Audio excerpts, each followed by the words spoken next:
Just when you thought porn harms couldn't get any more shallow and pedantic, Mr. Charlatan Heston himself is back on the attack. Get your paws off me, you damn dirty lobbyist, because it's time for the Smackdown. First, I want to see I could go on. These examples illustrate how technology is essential to everyday life and to a key sign that Hi everyone, this is Dawn from Morality and Media. Just wanted to update you on what's been happening the past week and a half. Damn it, Dawn, I'm busy. If you're going to get your shenanigans going, please make sure that they coincide with my one video a week production cycle. So I witnessed a man viewing violent pseudo-child pornography on an airplane and made a pretty big deal about it on the plane. And then... In other words, you freak the fuck out. After the incident, I made a video on YouTube to share with our supporters about the whole thing. That video has gotten a lot of attention. It's been passed all around the internet. A lot of people are upset and mad at me and at what we're doing. We've received hundreds of hate mail calls. My parents are being harassed. I'm being harassed. The FBI is involved. It's a pretty big deal. But we've also received hundreds of emails in support of what we're doing, many calls from you saying thank you, and I just wanted to say thank you to all of you who are in support of this, who recognize the harms, the many harms that pornography is wreaking in our society, and who are also willing to do something about it. Hundreds of you have joined our ranks that have asked to be added to our contact list. Many of you have volunteered. And we've also received a number of new donors. Some of you have contributed quite a lot of money to these efforts. I wanted to especially say thank you to you. I hate asking for money, but it's something that we need. The porn industry has a lot of it, and we have barely any. So every little bit helps, and it goes a long way. Yeah, so this is the email that Porn Harms has been sending out ever since they got into this whole fiasco, and it details all the horrors that Dawn has encountered and all of the horrible things that they're going through, and then requests that you donate now. Dawn, I find it a little hard to believe that even though you're being harassed, your parents are being harassed, and all to the point that the FBI is being involved, you still have the fortitude to get up on the internet and e-beg. Thank you all for just coming to our side in heaps and for just supporting these and making us feel like we're not alone in this battle. I wanted to also just let you all know some of the projects we're working on. Since the airline incident happened, we've contacted a number of airlines to find out what their policies are and to start efforts to try to make sure they all do have policies. Surprisingly, Delta has been very positive in their response to us. A number of our supporters have contacted them, and Delta has responded to all of them saying that they do not allow pornography or obscenity on their airlines, on their planes during flight. They do not allow passengers to view this, and that they're very concerned about this problem, and they're taking measures to make sure that it's not a bigger problem on more of their flights. So we are... This is Delta's reservation assistance line.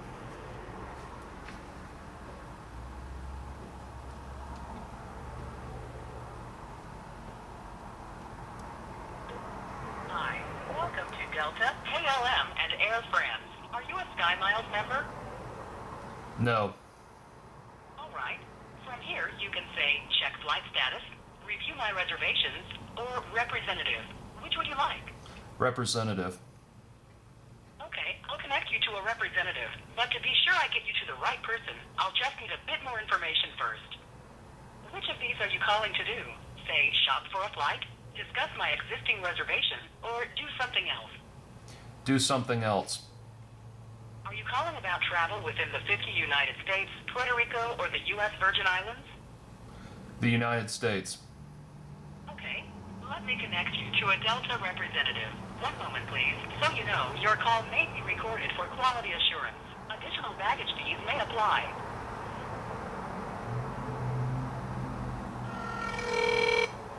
We'd like to invite you to participate in a brief automated phone survey regarding your call to Delta reservations today.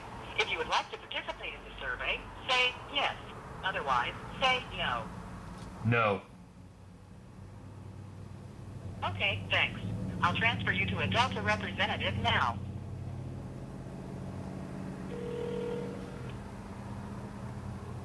Delta Airlines, Missy Coates here. How may I help you?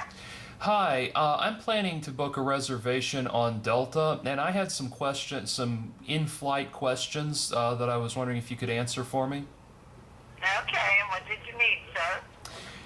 I was wondering, are there any restrictions on what I might, the content that I might view, say, on my laptop computer or my iPad while I'm on flight?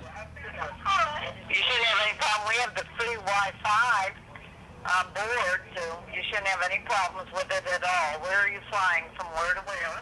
I'm planning to fly from Georgia to California. I ask because I'm supposed to give a lecture on the effects of pornography, and I may have to review some of my materials on the flight, and I'm wondering if the content of those materials, the images, would be okay to have come up on my laptop or my iPad if I keep it to myself. It should be fine. Okay, super. Mm-hmm. Do you want me to go ahead and book it for you? No, that's okay. I need to check into some things first, but thank you for helping me with that. Okay, thank you. All right, take care. Liar, liar, pants on fire. Are incredibly grateful to Delta, and we'll continue to contact them and other airlines. We'll keep you informed of where we are with that, and I'm sure that we'll need your help in the future to contact them to make sure that they have these healthy policies in place.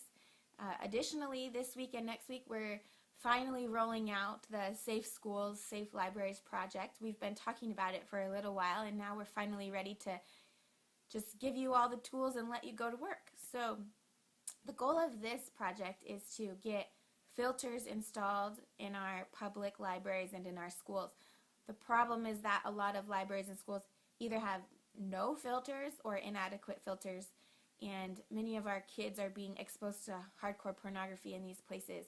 Not to mention the number of predators that these libraries are attracting. There are so many stories, and I will send them all to you, that we've found just in the past 6 months of predators going to the library, viewing pornography on the computers, and then raping, molesting, stalking children and patrons at the library, masturbating in public, all these things. It's a danger. Okay, so I did a little bit of research on rapes in libraries and, just with Google and everything.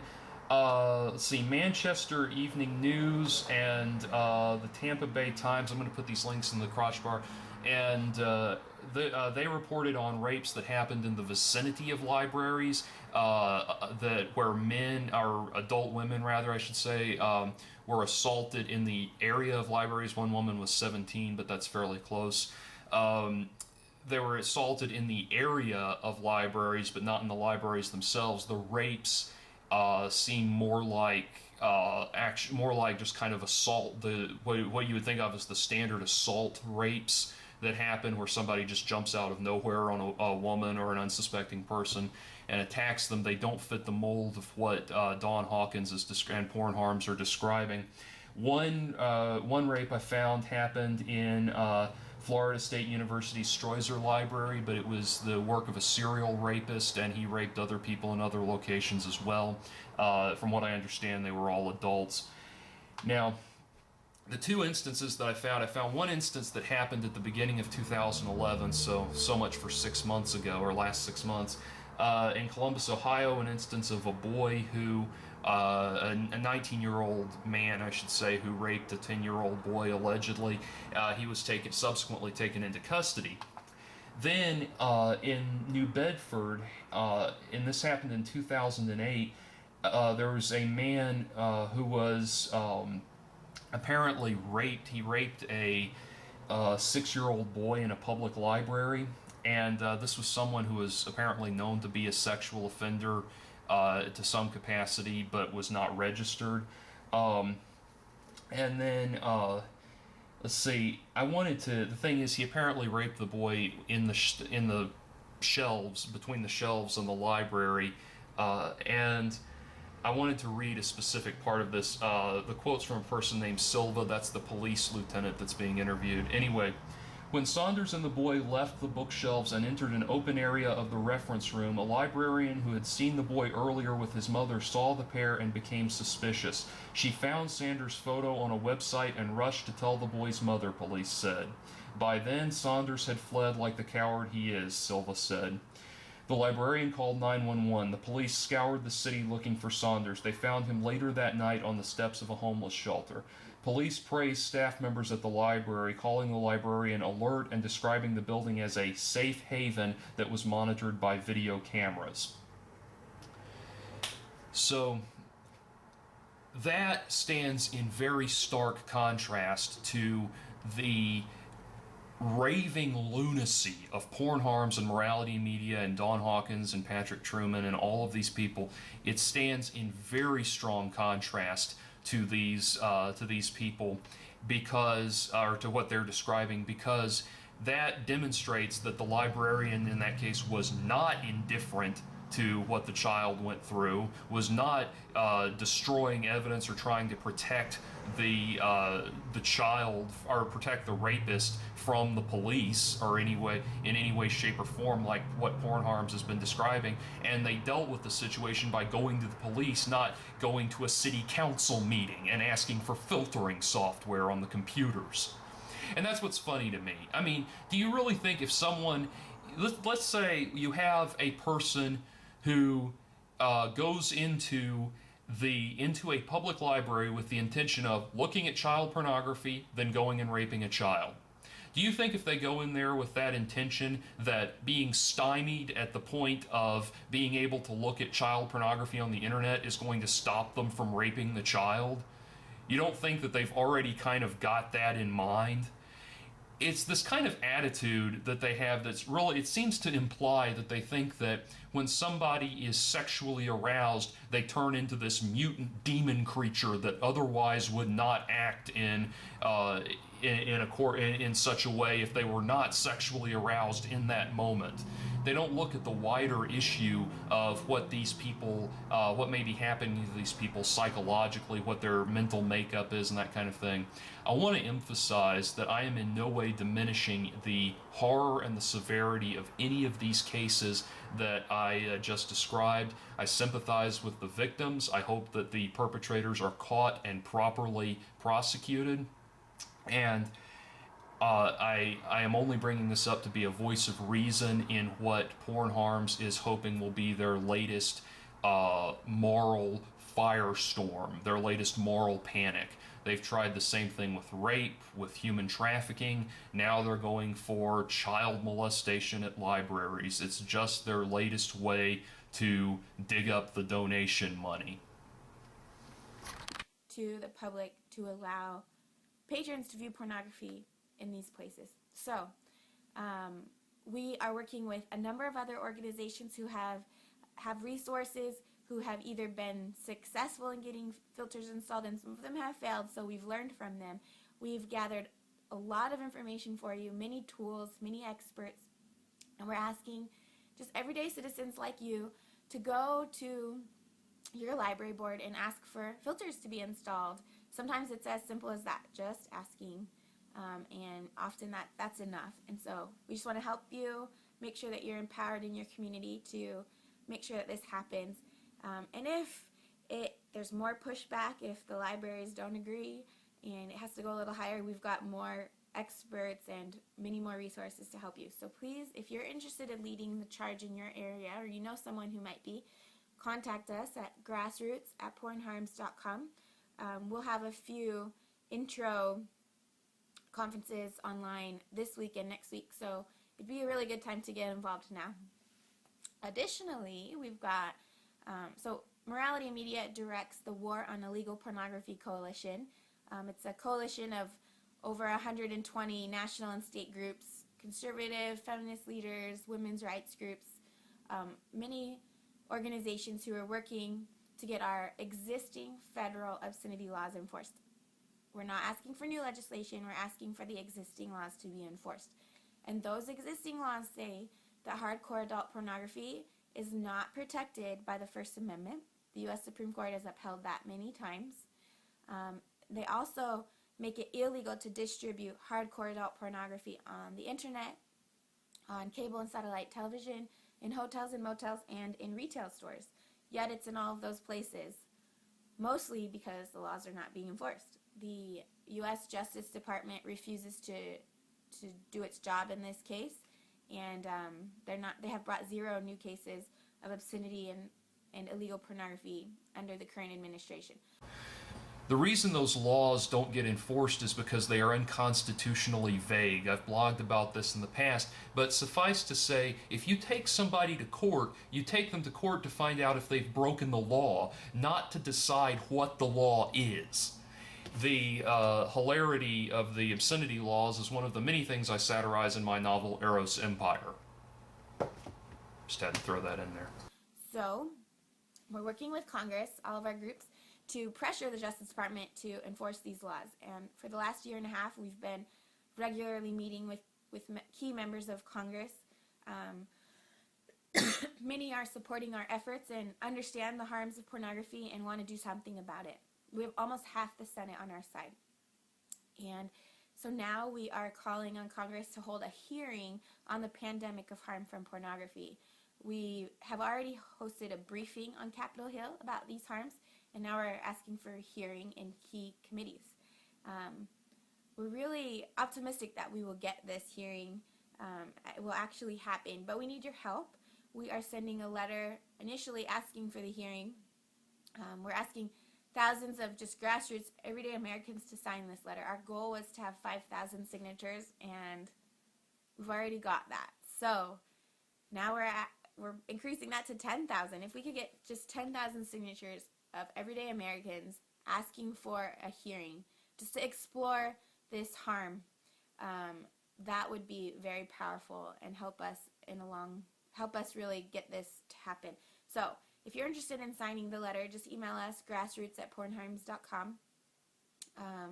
Our sites are under construction right now, but in about a week or so, you'll be able to see that letter on our website. Additionally, we wanted to get national leaders to sign this letter as well. We've got about 200 national prominent leaders in our country to sign it already, and those names will go right at the top. So I think this letter will really have an impact and will really help us get these hearings, and we need them. So contact us if you're interested in any of these projects, grassroots@pornharms.com.